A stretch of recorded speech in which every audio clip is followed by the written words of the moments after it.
Moi, j'ai toujours été dans un environnement où on m'a toujours dit que je ne suis pas intelligente. Ma mère m'a toujours dit, depuis petite, elle m'a toujours dit, Merveille, tu n'es pas la plus intelligente. Merveille, tu as remarqué, tu n'es pas très intelligente à l'école, les notes, tu es toujours dans la moyenne, tu as toujours de la difficulté en mathématiques. Mais lorsque je suis venue ici, à un moment donné, je me débrouillais très bien. À un moment donné, ça m'a vraiment rattrapé. Ça m'a rattrapé très, très fort. Pour faire les exercices, je me basais sur ce qu'elle me disait. Je me basais vraiment sur ce que j'entendais tous les jours.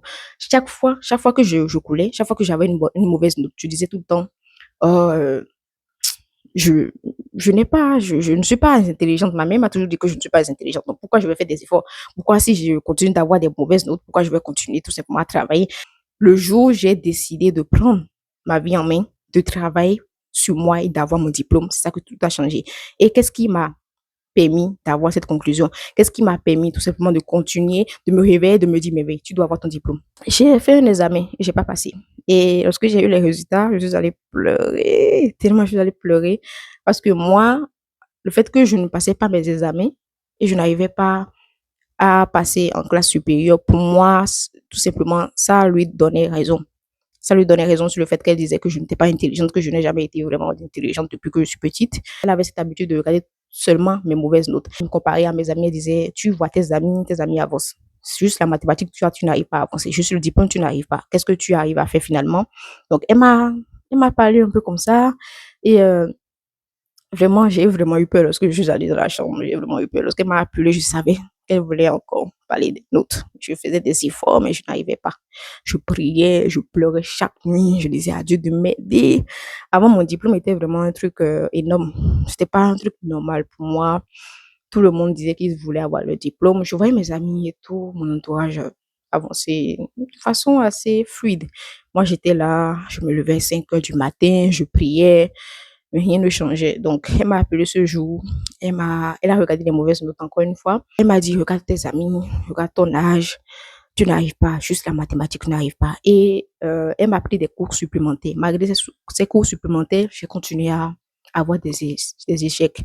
Elle m'a montré les mauvaises notes et elle m'a dit, je veux plus rien faire, je veux plus mettre de l'argent, je veux plus dépenser mon argent dans le vide parce que peu importe ce que je fais, tu ne passes même pas. Donc, et j'ai voulu parler, elle m'a dit de sortir, elle a vraiment fermé la porte, elle m'a fermé la porte au nez. Et j'ai pleuré, j'ai vraiment pleuré, pleuré, pleuré, pleuré, j'ai tellement pleuré la nuit. Et je me suis dit, oh, pourquoi je ne suis pas intelligente? Pourquoi je n'arrive pas à passer? Pourquoi je ne peux pas être comme mes sœurs? Parce qu'elle disait que mes sœurs étaient plus intelligentes que moi. Même la semaine passée, elle a dit, j'ai encore redoublé d'efforts. J'ai commencé à regarder des vidéos sur YouTube. J'ai vraiment lock-in. Je me levais à 4 heures. Je me levais tôt. Plus je me levais tôt, plus j'essayais de travailler, plus je redoublais d'efforts, j'échouais. J'ai échoué un examen qui était vraiment important. Et on était à la fin de l'année. C'était à la fin de l'année. Et il fallait vraiment passer, en fait. Parce que je suis allée voir ma prof et elle m'a dit, il faut vraiment que tu travailles, mais veille, tu ne passes pas du tout. Même après ça, j'ai échoué encore un examen. Donc, à un moment donné, je me suis effondrée par terre. J'ai jeté mon sac, j'ai pleuré. J'ai pleuré. J'ai tellement pleuré parce que ma mère, tout ce qui était dans sa tête, parce que à l'époque, je me disais, j'aimerais parler à ma mère, mais tout ce qu'elle regardait, c'était mes mauvaises notes. Elle ne voyait même pas les efforts que je faisais dans les autres matières. Donc, je me suis dit, je n'ai personne. Et là, j'ai Dieu, mais je prie, mais rien ne change. Donc, j'ai jeté mon sac, j'ai jeté tout. J'étais comme, je me suis effondrée. On était en train de marcher au bord de la rue. On était en train de marcher au bord de la rue. Tout le monde était déjà parti. Après, il restait moi et une amie à moi. Elle est toujours avec moi. Et j'ai pleuré. Je n'avais jamais pleuré devant personne. J'ai pleuré. Je me suis juste lâchée. J'ai pleuré. J'ai même crié. Pourquoi je ne suis pas intelligente?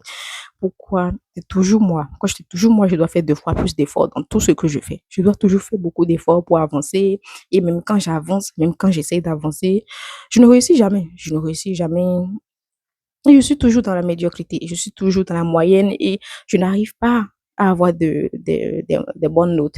Et j'ai vraiment pleuré pour les notes. J'ai vraiment pleuré parce que c'était la seule chose qui avant résumer mon intelligence. C'était la seule chose que je voyais.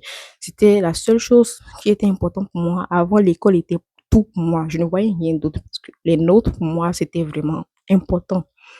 Donc, après ça, je me suis dit non.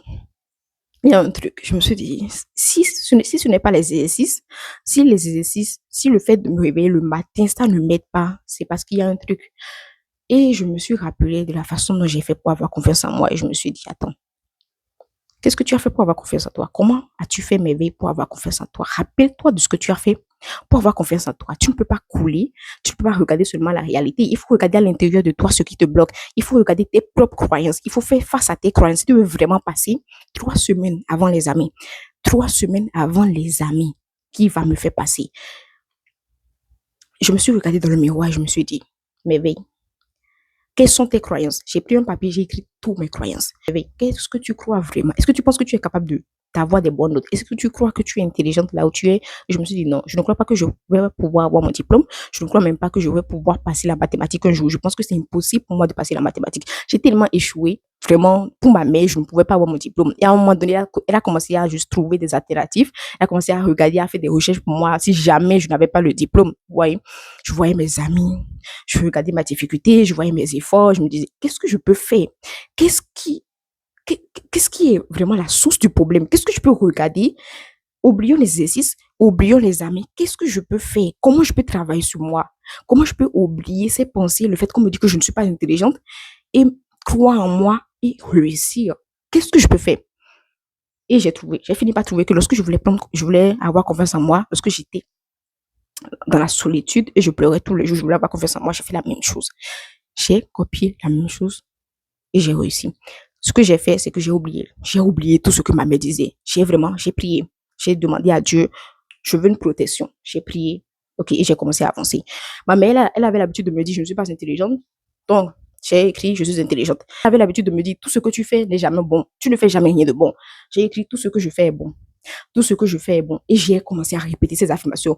J'ai commencé à répéter, j'ai eu mon diplôme. J'ai eu mon diplôme, j'ai eu mon diplôme. J'ai répété ces affirmations tous les jours. À l'école, lorsque je voyais un miroir, je me regardais, je me disais, je suis capable, je suis capable, je suis capable. Les pensées de mes parents, tout ce que mes parents disent ne me définissent pas. Les notes ne me définissent pas. Je suis intelligente. Je suis capable de faire. Je suis capable d'avoir mon diplôme. J'ai mon diplôme. Je suis capable d'avoir mon diplôme. J'ai mon diplôme. J'ai mon diplôme. J'ai mon diplôme. J'ai mon diplôme. J'ai répété tous les jours. Tous les jours. Et je priais. Je priais. Je priais. Je répétais. Je répétais. Et il y a une prière que ma mère m'a montrée. Ma mère m'a montré qui s'appelle une neuvaine. Je ne sais pas si vous savez c'est quoi une neuvaine. C'est une prière qui dure 9 jours. Vous devez le faire à la même heure tous les jours et ça va vous aider. Vous avez une intention ou plusieurs intentions si vous voulez. Vous allez le faire, ça va vous aider vraiment. Si vous tenez à cœur, s'il y a un truc auquel vous tenez à cœur, si vous avez un truc vraiment important que vous voulez concrétiser, que vous n'arrivez pas, vous allez faire cette neuvaine et tout simplement, ça va se réaliser. Donc, j'ai fait la neuvaine, j'ai commencé à prier et littéralement, je ne suis pas allée et mes amis ne savaient pas. Hein. La seule personne qui savait, c'était une amie seulement qui savait vraiment ce que je ressentais. J'avais cette personne, une seule personne qui savait ce que je ressentais, qui savait ce que j'endurais et elle me parlait. Et j'avais cette personne, elle me parlait. Elle m'encourageait, elle disait, mais tu peux y arriver, tu peux le faire. Et moi, à côté, je regardais les affirmations, j'écoutais les vidéos YouTube, j'écoutais les vidéos de motivation, j'ai commencé à faire les exercices. Mais je me suis dit, je vais me concentrer sur l'intérieur et je vais y croire parce que les exercices ne m'aident pas. Les exercices ne m'aident pas. Je dois croire. Moi, je sais que moi aussi, j'ai beaucoup de critiques. J'ai beaucoup de choses j'ai beaucoup, je me critique beaucoup. Je me suis dit, je sais que tu te critiques beaucoup, mais tu vas passer. Avant d'avoir les résultats, nous avons un bal. Et j'ai dit que je ne voulais pas aller au bal. J'ai pas payé. Tout le monde achetait sa robe. Tout le monde voulait être beau. Tout le monde voulait être cute. Moi, tout ce que je voulais, c'était passer mon diplôme. Je connaissais mon histoire. Je connaissais ma vie. Je connaissais ce que j'endurais. Et j'ai dit que je ne voulais pas aller. J'ai dit que c'était pas important pour moi. Je voulais me montrer à moi-même que je peux réussir. Et j'ai dit à Dieu, si j'arrive à réussir cela, tu peux faire tout ce que je veux dans ma vie. Si j'arrive à faire ce que je n'ai jamais cru capable de faire. Et j'ai toujours prié. Mon diplôme pour moi, c'était big. C'était le seul objectif que j'avais dans ma vie. Personne ne me croyait ici. Personne. J'ai littéralement dépassé les 9 jours de neuvaine que je faisais. Des fois, je priais de minuit jusqu'à 3 heures du matin. Je dis, Seigneur, je m'en fous. Je vais mettre mon corps, je vais mettre ma vie dedans et je vais avoir mon diplôme et je l'aurai. J'ai dit, Seigneur, tu ne vas pas me laisser. Tu as vu mes larmes couler. Tu as vu ma frustration. Tu connais ma vie. Ma mère même qui est là ne m'a pas vu. Elle m'a pas vu. Même ma mère n'a pas vu toute cette souffrance. Ma mère n'a pas vu toutes ces larmes. Tu as vu mes larmes couler. Tu vois mon cœur. Tu vois tout ce par quoi je suis passée, tout ce par quoi je suis passée, tu les vois, tu me vois tous les jours, je prie tous les nuits pour te demander cela, et tu sais quelle douleur je ressens, et je lui ai dit, je vais passer. J'ai prié tous les jours. Normalement, le diplôme devait sortir à 9 heures, et la veille même, je me suis levée, j'ai prié, j'ai dormi, je me suis levée encore, j'ai prié j'ai prié de 3 heures jusqu'à 8 heures. Je suis restée là, j'ai prié, j'ai prié. Je dis que je voulais mettre mon cœur, je voulais mettre toute ma vie dedans et je vais voir ce qui va se passer. J'ai obtenu mon diplôme. Les résultats sont sortis. Même avant d'ouvrir l'application, je me suis dit, j'ai réussi, j'ai réussi, j'ai réussi. Je me suis levée, j'avais tellement peur, j'étais dans ma chambre toute seule. Et puis je me suis enfermée, j'ai prié. Après, je suis allée sur l'application, j'ai prié encore. J'ai allumé mon téléphone et j'ai vu les résultats. J'avais tout réussi, tout, sans exception. J'avais tout réussi. Mon diplôme, littéralement, est venu par la poste après. J'ai pris la capture, je l'ai montré à ma mère, mais je pense pas qu'elle a cru. Elle a dit oui, oh, merci Seigneur, nani, nana, elle a dit tout ça, mais elle m'a pas cru, elle m'a pas cru. Je savais qu'elle m'avait pas, elle croyait pas, elle y croyait pas. Lorsque mon diplôme est venu par la poste, elle m'a demandé, est-ce que c'est un vrai ou est-ce que c'est un fake? Est-ce que c'est vrai? Est-ce que j'ai vraiment mon diplôme? Parce qu'elle n'y croyait pas. Mon père aussi, lorsque je lui ai dit que j'ai mon diplôme, lui aussi, il était choqué. Je lui ai dit que personne ne me croyait, personne ne me croyait intelligente de réussir cela. J'ai tellement échoué. C'est pour ça que je vais vous dire. Si on a l'habitude de vous dire que vous ne pouvez rien faire, que vous allez toujours échouer. Si on a l'habitude de vous dire que tout ce que vous faites n'est jamais bon. Si on a l'habitude de vous dire que vous allez échouer, vous allez jamais rien devenir dans votre vie. Et les parents africains, ils ont l'habitude de dire ça. Ils ont l'habitude de proclamer ce genre de paroles. Tout ce que vous pouvez faire, tout ce que vous pouvez faire qui va tout simplement, comment dire, appuyer ces croyances, c'est le fait de passer un accord en vous disant que oui, que c'est vrai. Lorsque quelqu'un dit, vous ne pouvez rien faire et vous vous dites dans la tête, oui, c'est vrai, je ne peux rien faire, elle a raison, c'est là que vous passez un accord. Mais lorsque quelqu'un proclame quelque chose sur votre vie, modifiez vous-même et vous dites, non, ce ne sont pas mes pensées, je vais réussir tout ce que je vais entreprendre. C'est ce que vous proclamez sur votre vie qui compte. Ce n'est pas ce que votre famille proclame, ce n'est pas ce que votre entourage ils disent tous les jours. Moi, je n'ai pas dit oui. J'ai regardé les croyances à un moment donné, j'ai commencé à accepter les croyances. Je me suis dit, je ne veux pas accepter les croyances. Je me suis dit, non, je ne vais pas accepter les croyances. Non, non, non, non. Vous savez que vous avancez dans la paix, vous savez que vous avez un cœur pur et vous avez des souffrances. Lorsque vous dites à Dieu, je vais faire ça, je veux faire ça, il va vous aider. Il va vous aider malgré le temps, il va vous aider malgré les problèmes, il va vous aider malgré les échecs. Et moi, en ce moment, je suis tellement fière de moi. C'est vraiment cette situation qui a débloqué tous les autres pensées que j'avais. Parce que lorsque vous commencez par une chose, lorsque vous débloquez une chose, vous êtes capable de faire tout.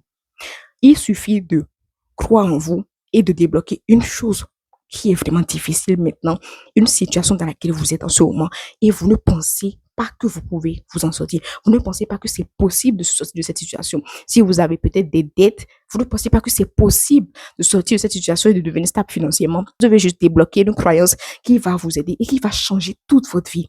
Une seule croyance va changer toute votre vie. Dites-vous que même avant d'avoir mon diplôme, qu'est-ce que je vous ai dit? Je me suis basée sur mon propre témoignage. Je me suis basée sur le fait que j'avais déjà eu confiance en moi en faisant les affirmations. J'avais déjà eu confiance en moi en me regardant devant le miroir et en me disant, oui, je suis capable de le faire. Oui, j'ai confiance en moi. Et j'ai utilisé cette méthode et j'ai appliqué pour avoir mon diplôme. Donc, lorsque j'ai eu mon diplôme, je me suis dit, mais tu peux tout faire dans ta vie. Tu peux tout faire dans ta vie. Tout faire dans ta vie. Et quand il y a des moments difficiles tous les jours, il y a des moments difficiles chaque fois. Et lorsque je suis dans des moments difficiles, je me dis, qu'est-ce que tu as fait pour avoir ton diplôme? Je me base sur ça. Oh, qu'est-ce que tu as fait lorsque tu as fait une prise de masse? Qu'est-ce que tu as fait lorsque tu voulais atteindre cet objectif? Et je me base sur ces témoignages-là. J'utilise ces témoignages pour m'aider. Donc, les témoignages sont tellement importants. Basez-vous sur vos propres victoires. Même si c'est les petits trucs, les petites victoires, basez-vous sur ça et ça va élever votre vie. N'acceptez pas les croyances. Modifiez vos croyances. Lorsque vous voyez que dans la réalité, rien ne fonctionne, rien n'avance, il faut regarder l'intérieur. C'est l'intérieur qui m'a sauvé. Là où je suis aujourd'hui, tout ce que je connais, tout ce que j'ai acquis comme connaissance en regardant les vidéos, ce n'est pas parce que j'ai regardé la réalité. Ma réalité était toxique. Mes parents, ils ont toujours regardé le négatif avant de regarder le positif. Moi, j'ai dû fermer mes oreilles. J'ai dû boucher mes oreilles, vraiment. J'ai dû devenir aveugle, littéralement. Et croire en moi. J'ai dû regarder l'intérieur, devenir aveugle, oublier la réalité, croire en moi et avoir mon diplôme. Les gens, ils m'ont vu avoir mon diplôme, tout le monde était comme... Et chacun son histoire. Ne vous comparez même pas. Ne vous comparez même pas. Malgré le fait que moi, mes parents, qu'on me comparait à mes amis, je me suis jamais comparée à mes amis. Je les regardais avancer et tout ce que je me demandais, comment je pouvais avancer, comment je pouvais faire. Et le fait que on me disait que j'étais pas intelligente et le fait que j'avais des difficultés dans la mathématique et j'avais des difficultés scolaires, ça ne m'a pas donné une raison d'échouer. Non. À aucun moment, je me suis dit, oh, tu vois, ta mère dit que tu ne réussis pas, que tu n'es pas très intelligente. Donc, tes notes ne marchent pas. Donc, pourquoi tu vas continuer? À aucun moment, je me suis dit ça. Malgré le fait que j'échouais, je me suis dit, je peux le faire. Et j'ai cru en Dieu. J'ai prié pendant des années, je n'ai pas eu de résultat. Mais à un moment donné, j'ai pris la décision, je me suis dit, non, maintenant, c'est fini. Tu vas m'aider à avoir mon diplôme. Je ne sais pas comment tu vas le faire, mais je veux avoir mon diplôme. J'ai dit à Dieu, tu vas m'aider. Je ne sais pas ce que tu vas faire. Tu vas te débrouiller parce que j'ai tout fait. J'ai tout essayé, j'ai tout fait. Je veux avoir mon diplôme pour moi-même, pour ma propre fierté. Je veux avoir mon diplôme. Ne le faites pas pour les autres. C'est votre vie, c'est vos croyances. David Goggins même l'a dit. Si dans la tête, vous ne croyez pas que vous êtes capable, vous êtes fini. Si dans la tête, vous ne croyez pas que vous êtes capable, c'est fini. C'est mort. Il n'y a plus d'autre solution pour vous. Si vous croyez que c'est incapable pour vous dans la tête, ne faites plus rien. Abandonnez seulement. Mais si malgré les insultes, malgré le découragement de votre entourage, malgré la comparaison, si vous avancez, vous croyez en vous, vous allez y arriver. Pour moi, ce diplôme, c'est une bénédiction pour moi parce que ça m'a aidé à débloquer beaucoup de croyances limitantes. Ça m'a aidé à débloquer beaucoup de croyances limitantes. La manière dont je me sous-estimais avant, je me sous-estime plus comme ça aujourd'hui. Donc, j'ai fait cette vidéo tout simplement pour que vous voyez à quel point vos propres croyances que vous êtes merveilleuse en fait. Vous êtes merveilleuse, vous pouvez tout faire. Lorsque vous prenez cette décision et vous proclamez, je vais le faire, je ne laisse pas les autres me marcher dessus, je ne vais pas laisser les autres me marcher dessus et je vais le faire. Je crois en moi. Toute votre vie va changer. Votre vie va changer. Votre vie va changer. Votre confiance va se renforcer et vous allez avancer 2 fois plus vite. Vous allez avancer encore plus dans la confiance. Peu importe ce que tout le monde n'arrête de raconter, vous devez croire en vous, vraiment. Et c'est ce que je voulais vous dire tout simplement en vous montrant par quoi je suis passée, les croyances, les difficultés. Donc, j'espère que ça va vous aider. J'espère que cette vidéo va vous aider. C'est tout ce que je voulais dire. Si vous avez une histoire similaire, et dites-moi dans les commentaires qu'est-ce qui est difficile, qu'est-ce que vous voulez entreprendre, qu'est-ce que vous voulez faire qui est vraiment difficile pour vous, que vous n'arrivez pas tout simplement pas, malgré la prière, malgré les essais, malgré le travail. Dites-moi. Essayez de me dire dans les commentaires. La parole est puissante. Et c'est votre parole qui va vous sauver. Vous êtes le seul et l'unique responsable de votre vie. Personne ne viendra vous sauver comme les gens le disent. Et c'est vrai. Personne ne viendra vous sauver. Hein. C'est vrai.